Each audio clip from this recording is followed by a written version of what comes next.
Bonjour à toutes et bonjour à tous. Bonjour Nathalie. Bonjour, Mickaël, comment vas-tu?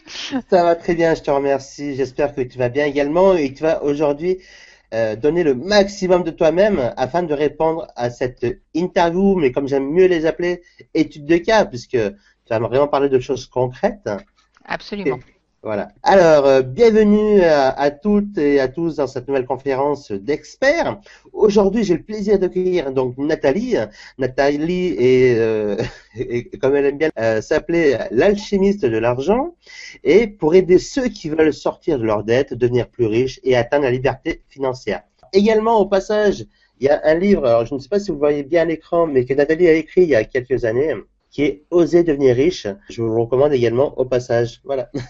Et donc, elle est aussi auteure d'autres livres, mais entre autres celui-ci, que j'aime bien. Alors, Nathalie, peux-tu te présenter en quelques mots à nos auditeurs?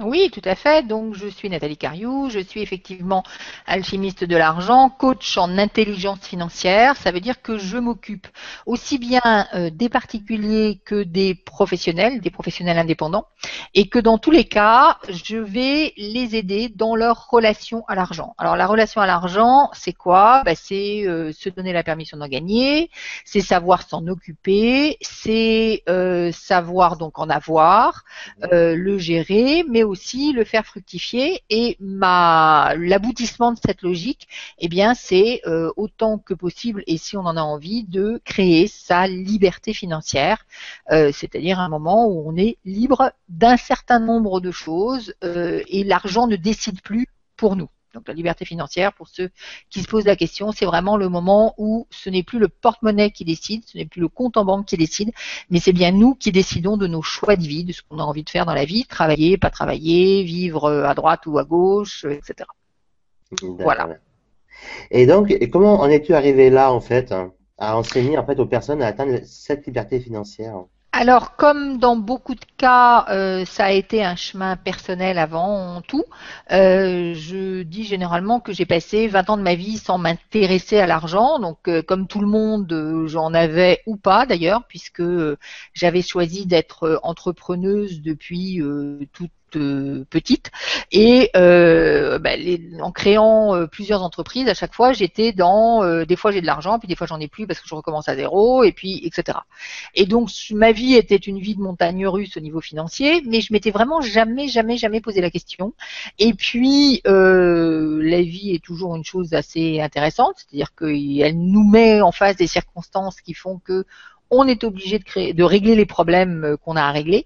Et même si c'est sur le tard, un jour j'ai été amenée à me poser vraiment la question de l'argent, en me disant mais voilà, j'en avais pas suffisamment pour financer mes projets et ça commençait à devenir extrêmement frustrant. Et en me disant, mais peut-être t'as pas besoin de rester dans cette frustration-là. Donc peut-être que tu peux trouver une manière de gagner de l'argent, de faire partie du monde des riches, puisque c'est un truc que je connaissais pas. Et donc, en faisant partie du monde des riches, de pouvoir avoir de l'argent et mener mes projets à bien. Voilà. Donc ça, c'est vraiment le travail que j'ai fait pour moi. Et puis une fois que je l'ai fait pour moi, je me suis dit que franchement, c'était pas si compliqué que ça, et que ça serait drôlement bien si je pouvais faire partager aux personnes voilà, que j'ai en contact, toutes les bonnes recettes que je peux avoir. Alors, je te remercie pour cette brève présentation, Nathalie. Maintenant, on va rentrer dans le vif du sujet. Alors, pour une personne qui démarre de zéro, donc un peu comme tu l'as été, hein, avec des montagnes russes, hein, comme Oui, tu tout à fait. Mhm. l'es également, et qui n'a pas d'épargne disponible actuellement, quels sont les trois conseils que tu lui donnerais, hein, que tu voudrais partager avec lui? Alors, d'une part, s'enlever de la tête que l'argent, c'est uniquement une question d'argent. C'est-à-dire qu'il faut avoir de l'épargne pour gagner plus, pour devenir riche avec des guillemets, mais ça permet de grossir un peu le trait, mais au moins on sait de quoi on parle. On n'a pas besoin d'avoir de l'argent pour faire de l'argent. Alors que la plupart des gens pensent qu'il faut avoir beaucoup d'économies pour pouvoir avancer. C'est pas vrai. Moi, quand j'ai vraiment commencé sans beaucoup d'économies, en tout cas par rapport au montant des investissements que j'ai fait derrière. Donc ça, c'est s'enlever de la tête cette idée-là. Donc on n'a pas besoin d'avoir déjà des sous pour pouvoir accéder à la liberté financière.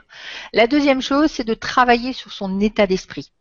La plupart des personnes que je rencontre, et j'ai encore eu récemment des commentaires dans ce sens-là de personnes sous des vidéos que j'ai pu faire passer, qui disaient oui, mais qu'est-ce qu'il faut faire concrètement?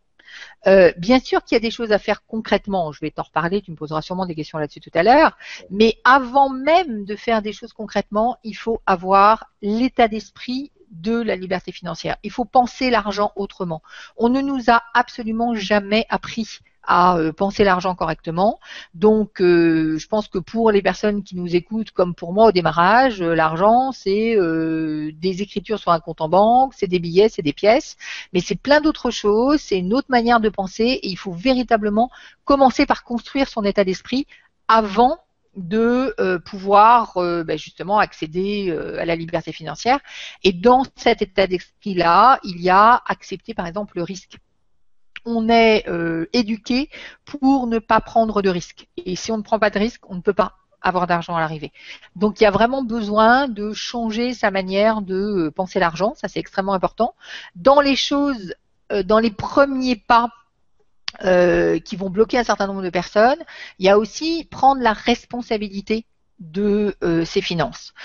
Tu parlais de mes livres, c'est vrai que mon premier livre s'appelle Prenez la responsabilité de vos finances et ça parle aussi de ça, c'est que tant que c'est parce que il n'y a pas de travail qu'on n'a pas d'argent, parce que l'État verse pas la retraite qu'il faut, parce que le mari, la femme ou je sais pas quoi sont dépensiers ou méchants ou donnent pas des sous. En tout cas, tant que c'est les autres et que c'est pas nous, il ne se passera rien. Donc vraiment, la première étape essentielle, c'est de dire c'est ok, c'est à moi de gérer mon argent, de créer ma fortune et je peux le faire. C'est-à-dire, c'est pas c'est à moi et je ne sais pas faire, c'est à moi et je peux le faire. Il va falloir que j'apprenne et à partir du moment où je suis d'accord que je peux le faire, alors ça va débloquer un certain nombre de choses. Voilà. Donc, état d'esprit, responsabilité. Je vais juste rajouter une troisième chose, c'est travailler sur ses croyances. C'est vraiment le travail préparatoire et c'est extrêmement important. C'est d'enlever toutes les idées complètement fausses qu'on a dans la tête, qui nous ont été généralement données par notre famille, par notre environnement familial. Alors ça peut être il faut travailler dur pour gagner de l'argent. C'est pas qu'il faille pas faire des efforts, ça veut pas dire qu'il faut rien faire, ça va pas tomber tout cru comme ça, etc. Mais c'est pas travailler dur, c'est pas travailler à la sueur de son front. C'est totalement différent. Alors ça fait partie de l'état d'esprit, ça fait partie des choses à apprendre. Quelque part, l'argent est plus facile à venir qu'on ne croit, ou que la plupart des gens croient.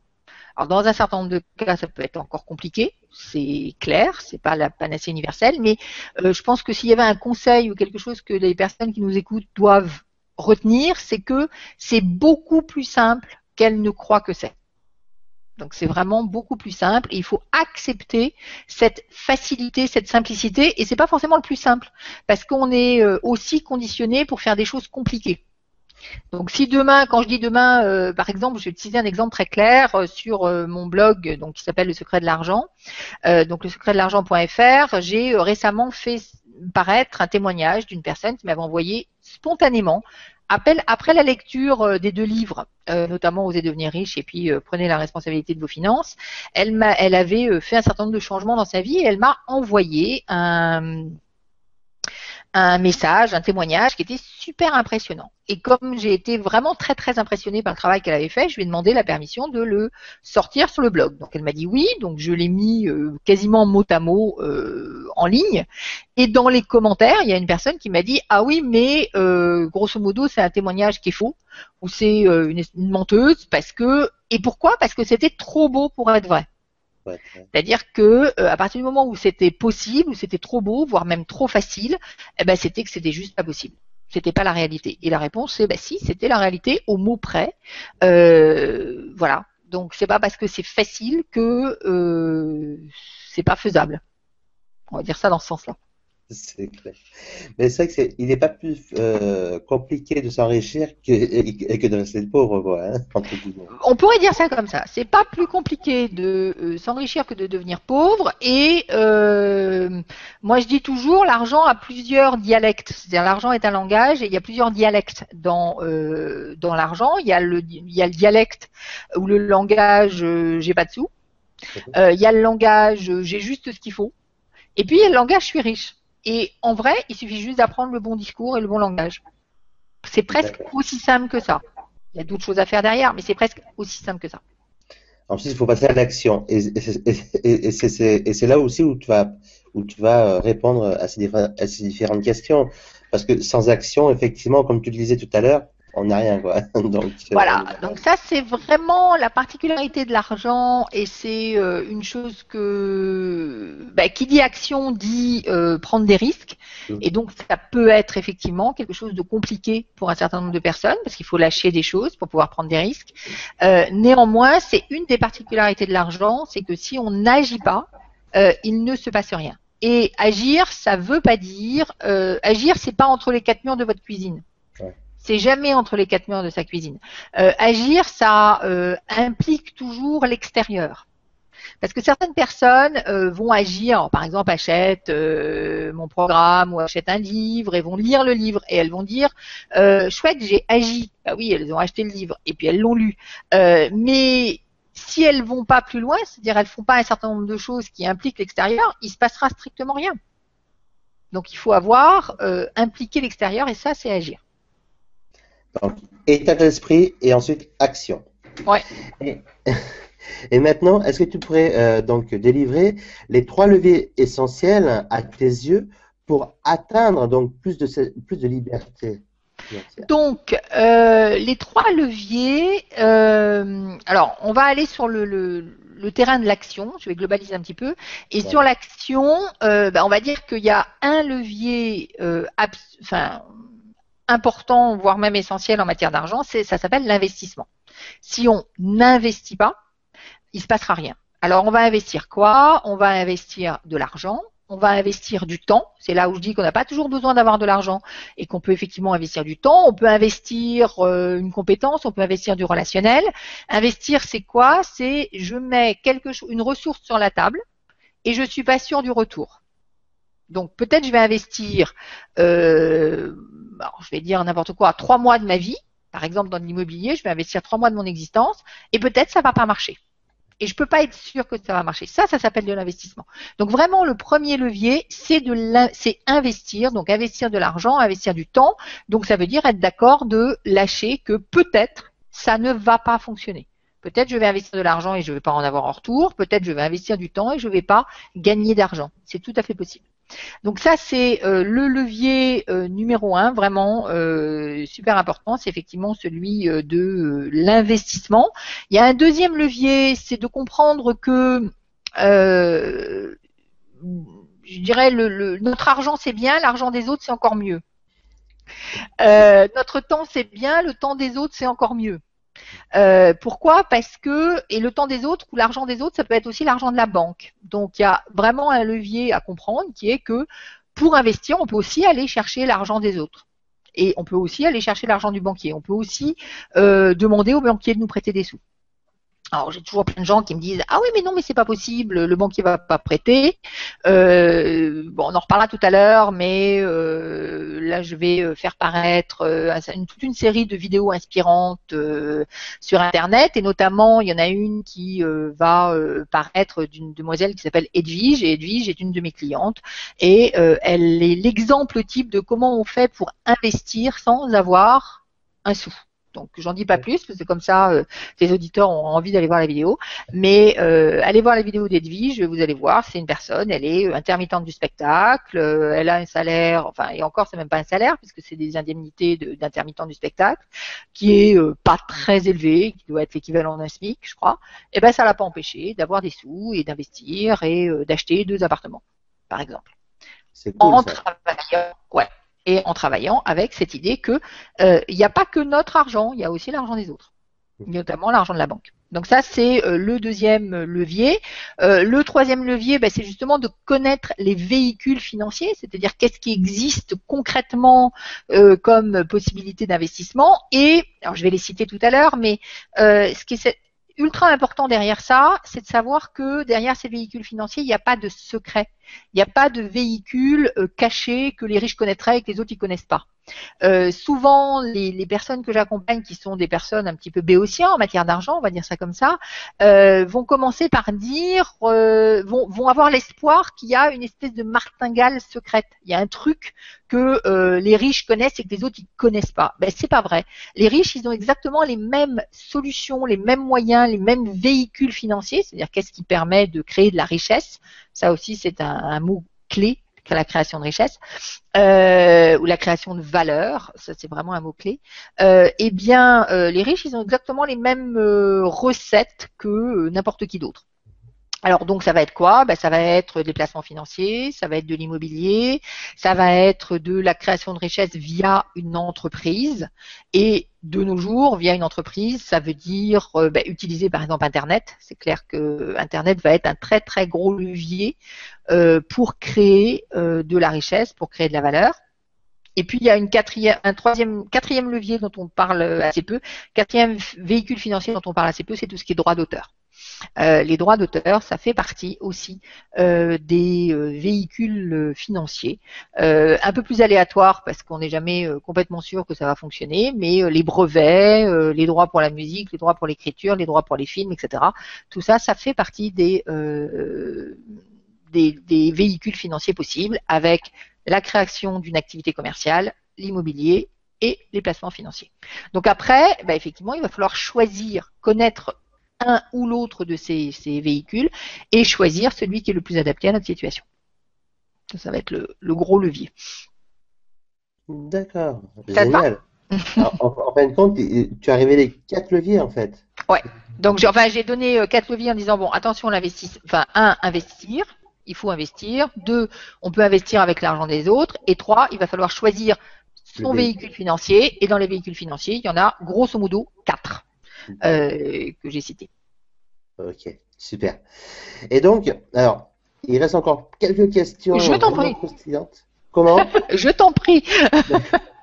Et alors, avant de passer aux 2 dernières questions, j'en ai une qui m'est venue il y a quelques heures, il n'y a pas très longtemps, il y a quelques minutes même. Que conseillerais-tu à une personne en fait qui désire sortir de l'endettement et accumuler plus de richesses? Alors, sortir de l'endettement, c'est déjà une bonne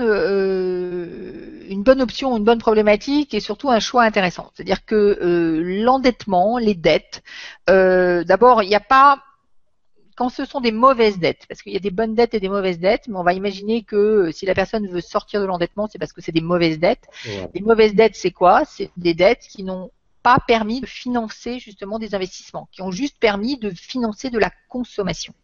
Et ces dettes-là, elles sont dangereuses parce que c'est vraiment une fuite énergétique. Donc, ce que je vais conseiller à la personne, c'est de faire en sorte de faire beaucoup d'efforts pour réduire sa dette le plus longtemps possible, le plus rapidement possible, pardon. Alors, pour ça, il faut d'abord qu'elle soit consciente que c'est elle qui l'a créée. Paradoxalement, je connais plein de gens qui effectivement vont être dans la dette et elles vont trouver que c'est super ennuyeux de rembourser un crédit de 500 € par mois quand elles gagnent 1500. C'est vrai que ça fait un tiers de leur rémunération, c'est quand même beaucoup. Mais en vrai, c'est elles qui ont fait ça. C'est-à-dire que c'est encore une fois, c'est prendre la responsabilité. C'est désagréable à entendre, mais c'est vraiment nécessaire. De dire, ok, ça fait partie de mes bêtises passées. On n'a pas besoin de se sentir coupable, on n'a pas besoin d'avoir honte, on a juste besoin de se dire, ok, c'est une bêtise que j'ai faite, et maintenant, il va falloir que j'assume de réparer la bêtise. Et assumer de réparer la bêtise, ça va être de verser 500 € tous les mois à un organisme de crédit. Néanmoins, donc, je vais essayer de rembourser le plus rapidement possible. Et rembourser le plus rapidement possible, ça peut justement vouloir dire faire des heures sup, avoir un deuxième job. Et par contre, c'est pas un deuxième job pour consommer, c'est un deuxième job pour rembourser la dette. Donc ça, c'est une partie du travail. Et la deuxième partie, ce que je vais conseiller à une personne qui est endettée, c'est donc de consacrer une partie de son énergie à l'endettement et de consacrer une partie de son énergie à déjà commencer à investir. ou déjà commencer à travailler sur la liberté financière. C'est-à-dire surtout de ne pas se dire une fois que j'aurai remboursé ma dette, je vais commencer à créer de la richesse. Si les deux se font en parallèle dès le démarrage.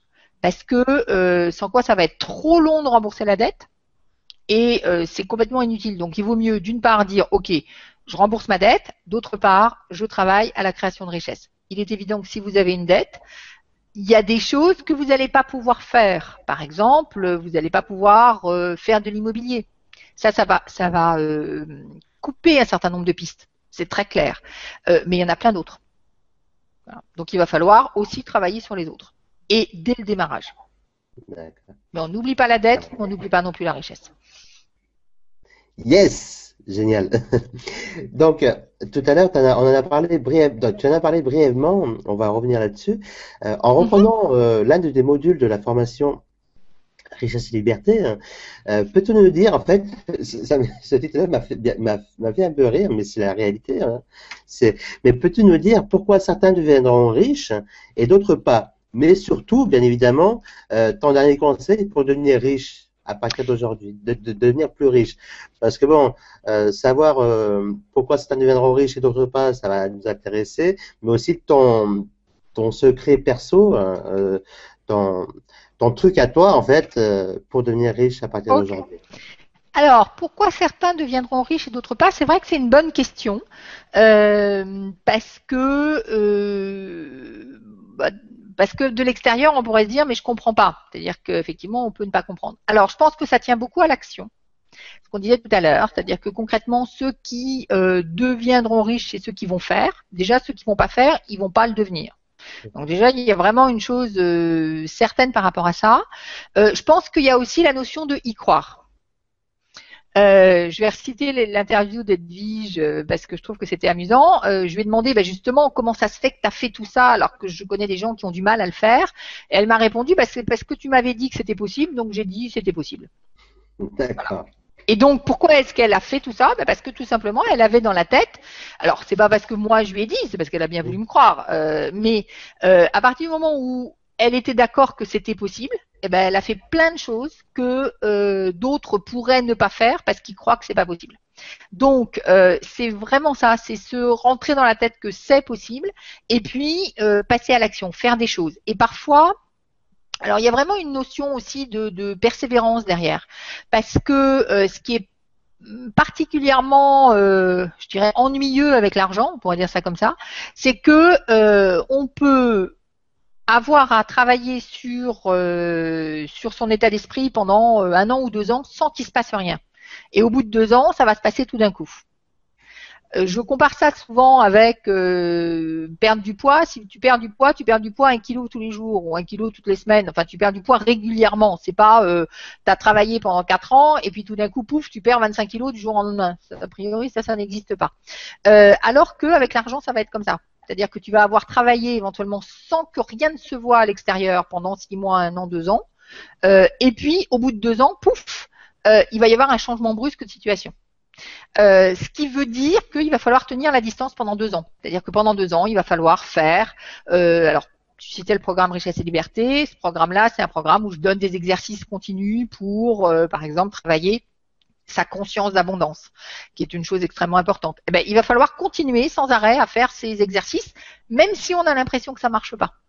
Il va falloir continuer à faire ses comptes, même si on a l'impression que ça donne rien. Donc il y a vraiment plein de choses à mettre en place dans la persévérance, même si et dans la discipline, même si à l'arrivée on n'a pas la sensation que ça va faire une grosse différence.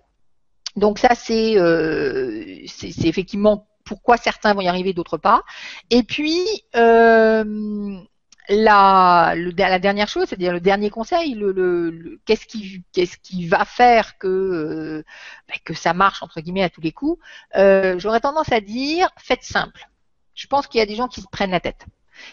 Et encore une fois, ça rejoint ce qu'on disait tout à l'heure, c'est de penser qu'il faut faire des trucs super compliqués pour que l'argent, ça vienne, ça rentre, etc. Faites super simple. Faites simple dans des petits gestes qui font la différence. Faites simple dans attachez-vous plus aux détails que aux grandes choses, donc aux petits pas qu'aux grandes choses. Et c'est le même conseil en définitive. Je vais toujours conseiller aux personnes de s'intéresser au chemin et pas aux résultats. Si elles s'intéressent aux résultats, c'est-à-dire elles veulent 500 000 euros, voilà, leur objectif c'est d'avoir 500 000 euros, à ce moment-là, elles vont pas construire le chemin. Elles vont pas mettre une pierre après l'autre. Et donc, elles n'arriveront jamais aux 500 000 euros. Par contre, si elles mettent une pierre après l'autre, eh ben, elles arriveront sûrement aux 500 000, voire même plus, voire même encore beaucoup plus. Mais c'est vraiment s'intéresser au chemin, donc mettre des choses en place pour construire au fur et à mesure, et le résultat viendra de lui-même. Voilà le dernier conseil. Ben, pendant cette petite demi-heure, tu as révélé déjà plein de choses croustillantes, Absolument. plein de trucs, de techniques, et de stratégies à mettre en place. Avant que l'on se quitte, malheureusement, parce que tout a un début et tout a une fin aussi. Avant que l'on se quitte, peux-tu donc partager avec les auditeurs ce que tu es en train de préparer, en fait, ce que tu es en train de mettre en place? Donc aujourd'hui, là, je suis en train de lancer un programme qui s'appelle Richesse et Liberté, que tes auditeurs vont pouvoir. J'imagine que tu mettras le lien pour qu'ils viennent, ils aillent voir le programme. Alors il faut savoir que dans avant même de parler d'argent, de parler d'acheter le programme, je suis toujours partante pour en donner un maximum, exactement comme dans cette interview. Et donc là, aujourd'hui, ils ont la possibilité de voir des vidéos qui sont des vidéos gratuites de personnes qui ont créé leur indépendance financière. Donc, je vous ai parlé d'Edwige. Il y a aussi David Duchemin, que vous connaissez peut-être. Il y a aussi Cédric Anissette, qui lui travaille un peu plus sur l'immobilier. Il y a Michael Ferrari. Il y a Cynthia Feltre.